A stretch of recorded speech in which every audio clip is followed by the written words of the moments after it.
Hello, everyone. Welcome to the final bar. Today, I'm joined by Bob Lang from Explosive Options. We're going to talk about the overall market environment, particularly small caps, which have really emerged recently, starting to, or at least stopping the consistent lagging activity it's been showing, starting to participate a little bit, showing some signs of life in the small cap space for sure. Large cap stocks in the form of the S&P 500 giving back some of their gains here in the afternoon session, finishing in a position of weakness. Ladies and gentlemen, this is the final bar.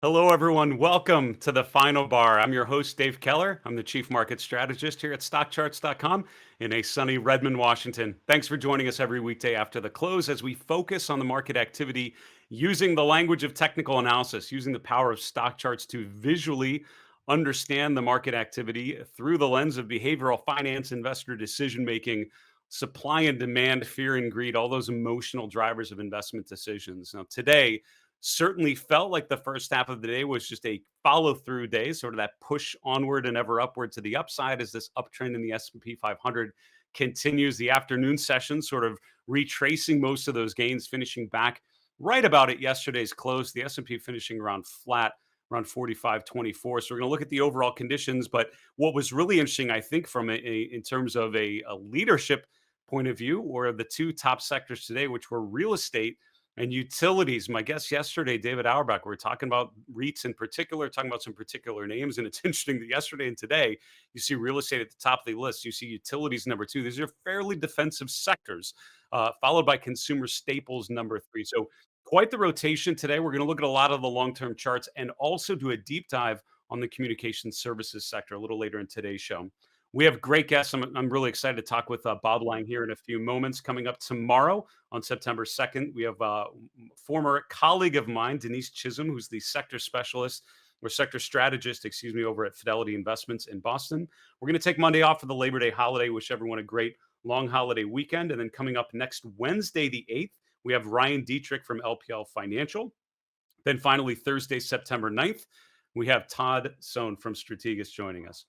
A lot of great guests coming up and a lot of good conversations to be had. Let's get on with today's market recap. As I mentioned, sort of an inverted V type of day. You had an acceleration to the upside. So when I'm looking at the market midday Eastern, running a bunch of equity screens, seeing plenty of stocks breaking higher. I'm seeing very few stocks breaking lower, particularly looking at the 3-month time period.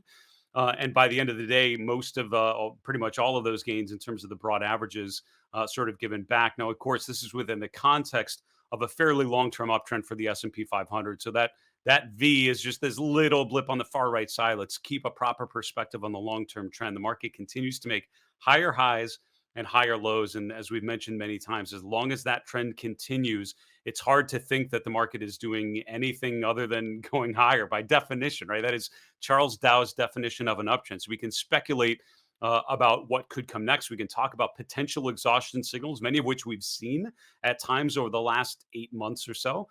We have seen some of the conditions that suggest a potential weakening of the trend. I would say the breadth deterioration May, June into July was probably one of the best examples of that, where the S&P advanced decline line keeps moving higher, but all the other advanced decline lines sloping lower.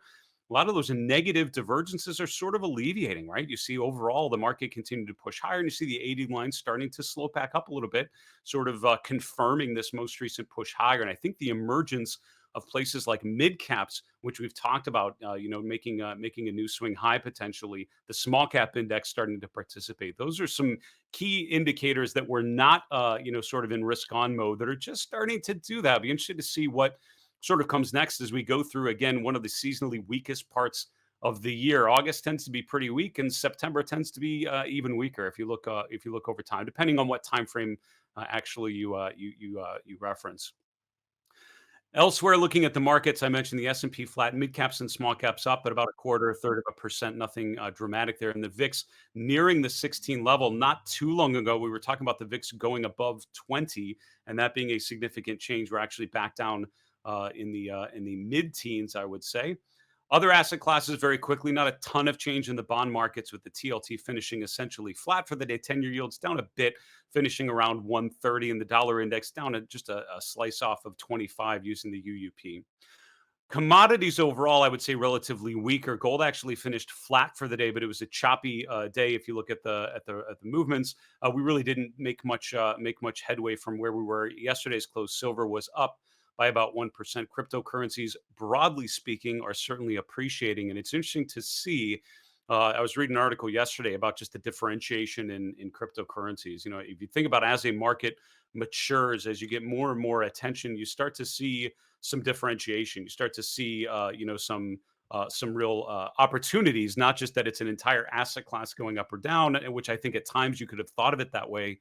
But now you're starting to see some real differentiation. You can see that the pattern in Bitcoin and the pattern in Ethereum and the pattern in Bitcoin Cash and Litecoin and Monero and all these others are diverging to some degree. Today, you're actually getting them all going higher, but it's certainly noteworthy that Ethereum has strongly been outperforming Bitcoin in recent days and even in recent weeks.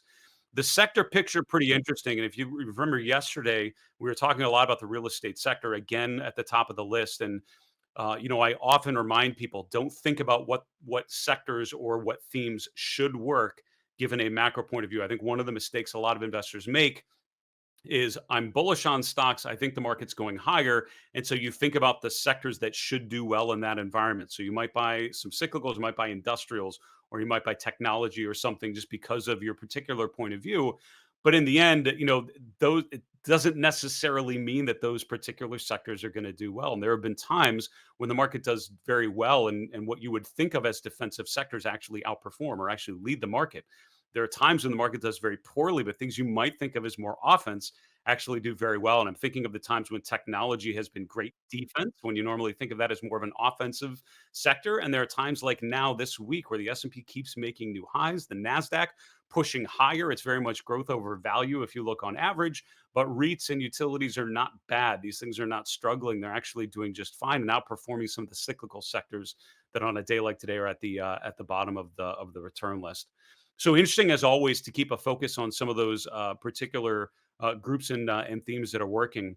When we're looking at the groups today, the industries, so we have the Dow industry groups that we use. It's about 105 or 106 industry groups that we have allocated to the 11 S&P sectors. If you look, almost half of the ones today were in real estate, and literally half, 50% of the top 10 were in real estate and utilities. So these are, again, fairly defensive categories. As the market overall is going higher, and again, it finished about flat, but overall much of the day was spent higher. What were the groups that were struggling? So I always like to remind people, when you see the market doing one thing, look for the stocks or groups or themes that disagree with that. Before we get to that, I'm obviously looking over to the left and I'm seeing what we call the FanMag group, the FANG stocks, but also things like Microsoft and others that I think should be part of that group of key mega cap stocks. You can see most of those up, and it's things like Netflix, which are really coming. I mean, these are the laggards within the FANG names, right? These are the charts that were more sideways, more range bound. Things like Netflix and Amazon really starting to participate. Netflix pushing higher and actually threatening to make a new all-time high. We'll look at that chart a little bit later and see if it was able to accomplish that or not. So the mega cap tech consumer communication services trade appears to be alive and well. So what was actually struggling on a day like today? It's a lot of the energy space, right? And we've talked about those energy stocks, E&P names, integrated oils. These are things like Exxon and Chevron and some of the other larger names. A lot of these stocks actually made lower lows in price, higher lows in RSI. And I was looking at the XLE a little earlier before we started the show. And this is the pattern. We talked about this last week a little bit. I don't have the RSI on here, so let me pop this on here. We talked about this pattern, what's called a bullish momentum divergence, where you have the price going lower you have the momentum sloping higher. So here's the XLE with July into August making a new low.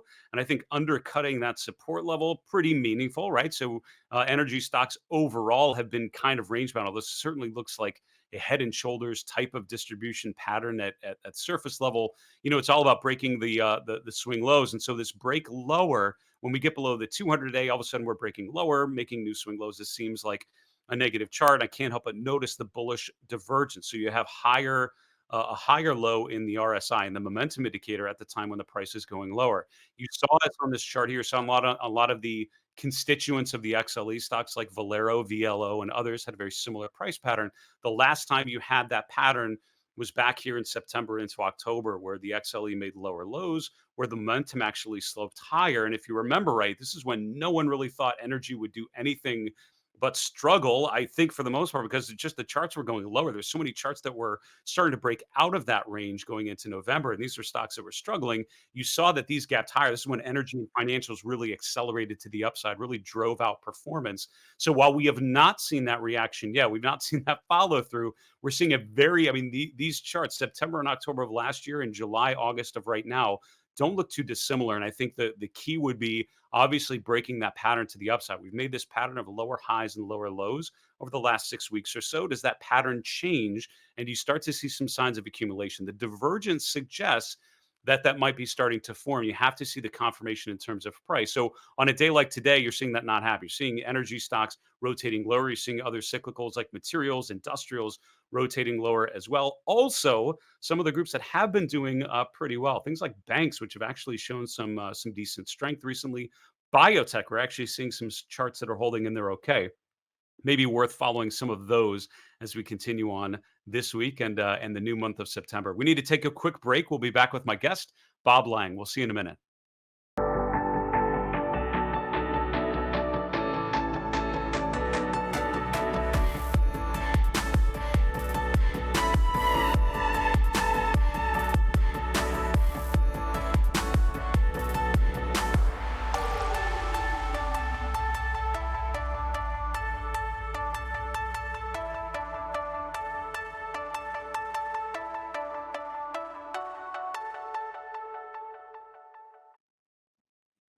Hello, everyone. Welcome back to the Final Bar. This is Dave Keller here at StockCharts.com. It's so good to have you join us every weekday after the close as we focus on the market activity using stock charts, using data visualization techniques. Couple quick comments before we get to today's guest, Bob Lang. First off, we would love to hear questions from you. Feedback on your hosts, always welcome. Feedback on some of our great guests, we very much appreciate it. But most important to us, questions that you're running into as you're analyzing your own charts, stocks and ETFs and others that you are analyzing. What questions are coming up on technical indicators, technical analysis techniques, supply and demand, behavioral biases, whatever it is.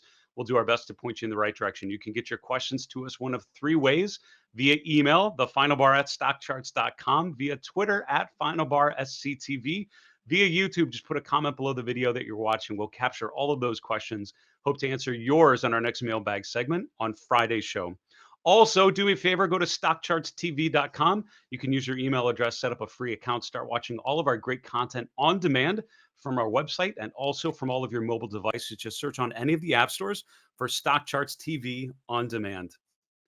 I want to welcome on today's guest who's joining us once again, Bob Lang. Bob's the founder and chief options analyst at explosiveoptions.net, coming to us from the Northeast, from New England. Bob, welcome back to the show. Hi, Dave. Great to be with you today, and happy September 1st, right? We heard all about September from Earth, Wind, and Fire many years ago, right? So today's the day that you talked about. We have very rarely referenced Earth, Wind, and Fire on the show, so thank you for that, Bob. That's a great gift, great way to start it. Let's kick off with small caps, right? Small caps are an area of the market that's certainly been lagging, and I think a lot of people have recognized it's been the large and the mega caps leading, but now sort of back middle of the range. What are you seeing on the chart of the Russell 2000? So as the chart shows you, Dave, for the better part of 2021. The Russell 2000 has been locked in a range, and I boxed up the range from the low end at about 205, 204 to the higher end of the range at about 225 or so. And it's been kind of locked in that area for about 8 months now. And at some point in time, that's going to break out. And What I've found in my experience when we have a box of this sort, or a range here at the higher end of the range, and if you look at a longer term chart like a weekly or a monthly chart, you'll notice that the trend uh, tends to lead. And if the trend is up, which it had been, and after a nice tight consolidation like we've had here, it seems like it's a long way. It's certainly 8 months, but when that breaks out, Dave, it's probably going to break out to the upside. And we often see that occurs. The longer the base that we have that's built there, the better, the higher quality, and the longer that breakout is going to last. So I think here, when this Russell 2000 finally decides it's going to break to the upside above 225, 226.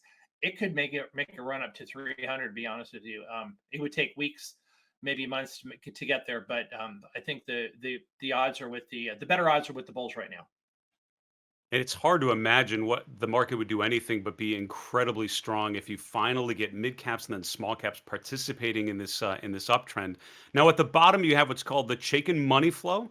Yeah. Can you talk a little bit about how that relates to what we're seeing with this sort of range bound congestion in the price? So my good friend Mark Chaikin created this indicator along with two or three other indicators. It's one of the best indicators to find for accumulation distribution. It really shows where money is flowing, and frankly, what, we live in an environment of a liquidity market, and we have to know if money is flowing into stocks or if money is flowing out to be able to get a good idea of direction and price action. So that bottom chart shows you that for the most part, even though the box part of the range there of the price action has been in place for the better part of 2021, the money flow has actually been pretty positive. So I think that is sort of a key clue to help you determine whether prices are going to break out or not. So I would say, by and large, as long as people continue to keep buying, I mean, we're talking to big funds, big money funds, mutual funds, hedge funds, so forth, continue to buy small cap stocks, you're going to see the it's more evidence that the Russell 2000 is going to break out to the upside eventually. Certainly some signs of strength for small caps. Now, your second chart, Bob, is looking at volatility using the VIX. What are Right. you seeing here? So we've had a few spikes in volatility in 2021, and I pointed to three of them, but there's actually been five if you go back to January and early March. But these spikes in volatility have been great opportunities for us to get on board the long side. When we have these big spikes in volatility, there's some fear and some worry, and people are just saying, just get me out at whatever price you can. Um, we've seen the huge reversals in volatility over here, and they happen quickly. And notice that in May, the one that I marked out in May, and the one in July, and the one more recently in August, we saw that trend did not happen in volatility, and we saw those big spikes. Of course, the markets were down big on those days when the VIX spiked, but these are great opportunities. And where are we at right now? We're near the bottom of the range here. So 15, 16 level on volatility is an area where we could certainly see some pops in volatility. Maybe back up to that trend line up to in the low 20s, 21, 21, 22.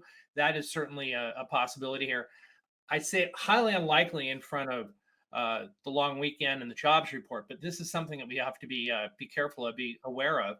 And if somebody's long stocks or options like I am right now, it's a good opportunity when the market's up today, and as it was earlier in the week, to take some money off the table, because you're going to get those buying opportunities probably one more time, like we did back a few months ago. It's such a great take and a great chart, Bob. We only have about 30 seconds left, but I just love to ask you very quickly. Looking at a chart of the S&P 500, Yeah. we've clearly been in an uptrend. You're showing signs with small caps and with volatility, which certainly seems to support the fact that the trend is positive. What would you see on the chart of the S&P that would tell you things are starting to change and that this uptrend that seems to have no end is starting to exhaust or starting to be over? Is there a particular level or particular signal that would speak to you just very quickly? One of my favorite charts here, Dave. You nailed it. 7 different times in 2021, the S&P 500 has pulled back to the 50-day moving average. 7 different times. You can nail it right there. And if that doesn't hold the next time we take a dip down to the 50-day moving average, then I'd say perhaps trend has changed. I'd like to see a couple of follow through days to the downside if that were going to be the case. But frankly, another dip down to the 50-day moving average, back up the truck and start buying. A great take. Bob, listen, thanks so much for joining us. As always, great to have you back on the show. Be well and stay safe. We'll talk to you soon. Thanks, Dave. Great to be with you. That's Bob Lang. Bob's the founder and chief options analyst at explosiveoptions.net, coming to us from the Northeast. And I love his illustration of small caps. And he was showing that range bound environment. We've talked about the chart of the S&P. I'm so used to looking at the chart of the S&P many times every day. I mean, you think about it all the time, but it's amazing how range bound the mid cap index, but especially the small cap ETF has been.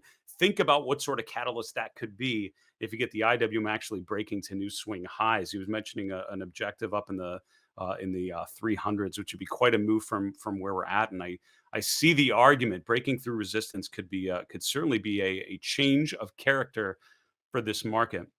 Let's continue on. Our next segment today is our sector deep dive. So what we love to do occasionally is focus a little bit on one particular sector. We spend a lot of our times on this show with only 30 minutes every day, just hitting on some of the key charts themes that emerge during the trading day. But it's really important, I would argue, as an investor, as a strategist, as a trader, to take a step back and really do a deep dive on a particular, sure you understand what is driving those things. And I will tell you the reason why it's helpful is a lot of times, and I'm looking at something like the RRG, and we're going to focus on communication services with his which is the XLC right here. It's very easy to just think of each sector as one homogeneous group. And I would say for some sectors, that's a fair classification, right? Energy, most of the energy stocks kind of look the same because they're very similar. A lot of REITs look very similar because they're looking at similar stuff and they have similar businesses and so forth. Although with both of those, there are plenty of outliers. There are different charts, don't get me wrong. But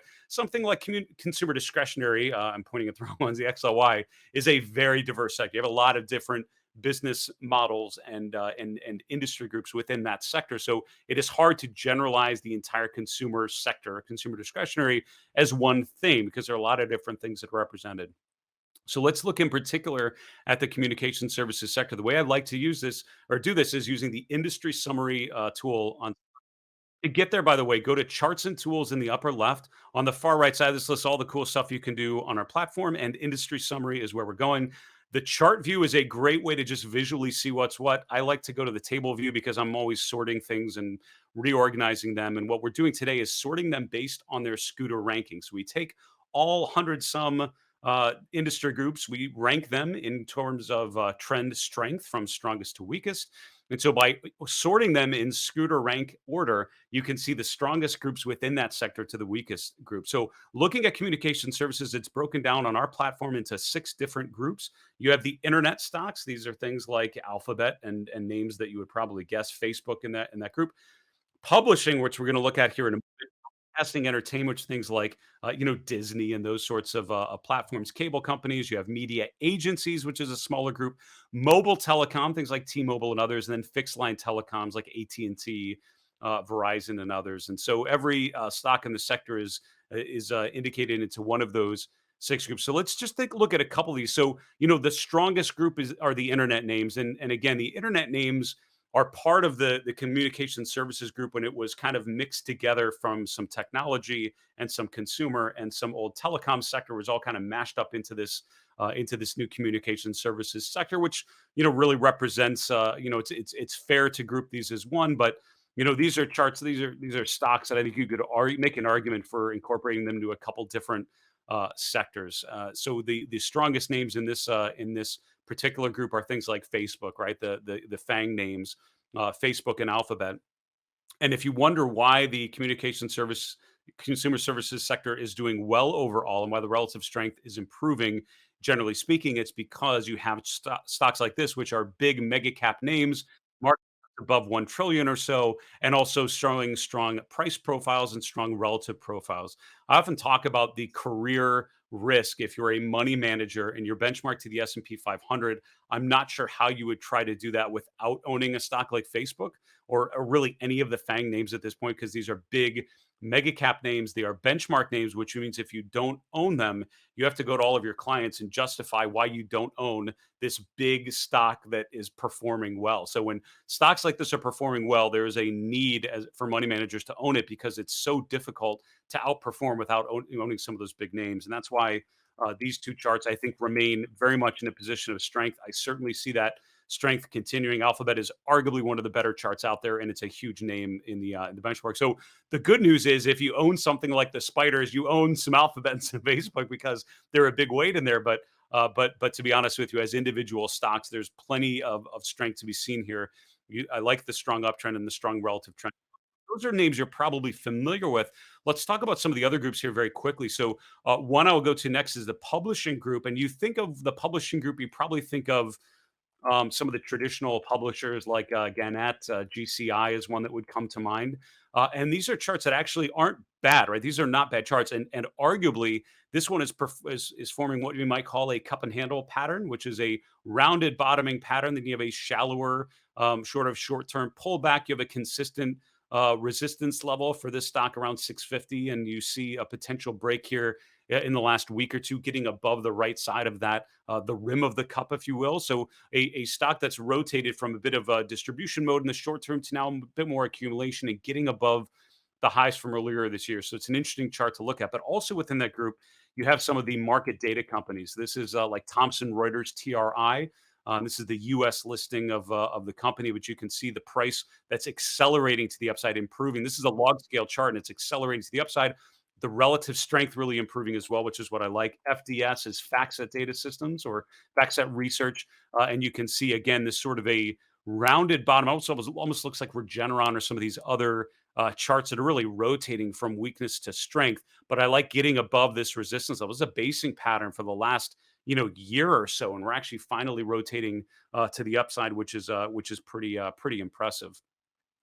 What have we not talked about so far? It's the fixed line telecoms. And if you wonder why the XLC is right in the middle of the RRG chart and it's not super crushing it with charts like TRI and FDS and Alphabet and Facebook in there, it's because it also has some of these big market laggards, things like AT&T, which have been struggling in a big way. Charts like Verizon, which are lagging on price and relative basis. So it's a diverse sector. And unfortunately, the big weaker charts are outweighing or at least dragging down the overall strength. Having said that, the XLC is performing very well. Worth another look if you're not allocated to communication services, particularly some of those stronger charts that we mentioned. We need to wrap today's show. Go to the 3 and 3, three charts in 3 minutes. Here we go. Chart number one is looking at growth over value. Today, you had things like real estate and utilities, a little more value oriented plays that were doing well. But in general, you've seen a rotation of growth of value into growth, right? This is the March, April, May period when some of those sectors like financials and others were actually making new highs. That ended there. This is when growth reemerged. Bit of a pullback in mid-July to early August, and now you've seen this ratio making another swing high here. So not surprising that the NASDAQ is doing just fine. Not surprising a lot of the growth-oriented stocks are performing well. Interesting in my mind that certainly two of the three experts we had on the pitch on Friday, we're talking really growth-oriented names. Go to stockcharts.com/the pitch, by the way, if you missed that. Chart number two is the communication services sector, the XLC. You can see the relative strength started to turn higher, threatening to make a new 6-month relative high here very soon. And I like the price action overall. It's a bit of a diverse sector because while you have some of the stronger charts like Facebook, Alphabet, some of the publishing names that have done very well like TRI, you also have things like fixed line telecoms, charts like Disney, some of the media stocks that haven't been as attractive. But overall, the sector is doing well, and I would focus on some of the stronger areas if you have the opportunity to do so.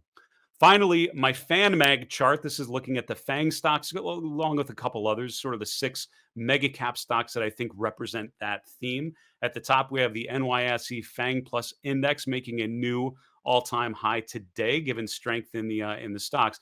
Some of the charts we talked about earlier, Facebook and others, you have Apple, which have already made new highs in the last week. What's really interesting to me, though, are some of the laggards. If you look at the weakest two charts, it was Netflix and Amazon. You have Netflix, it's actually back at the upper end of its range threatening to make a new closing high for the year. Very, very close to doing so. Not quite today. Amazon still mid-range here because it had a nice spike higher in July, but you're seeing a lot of those names in the last week or two sort of participate to the upside. I think those are interesting charts to watch. You're still seeing plenty of strength in the mega cap group of stocks, and I would expect those trends to continue to show strength until proven otherwise. Folks, that is our show for today. Thank you so much for joining us every weekday after the close for our show, The Final Bar. Special thank you to Bob Lang from explosiveoptions.net, joining us from the Northeast. From everyone at StockCharts.com, I'm Dave Keller. Be well, stay safe. We'll talk to you again soon. Hey, Grayson Rose here with StockCharts. Thank you so much for watching. I hope you enjoyed that video. If you did, consider giving it a like down below, maybe leave us a comment, and if you're new to the channel, you can subscribe at the link up above. We're gonna bring you daily content from an incredible collection of technical analysts and financial experts.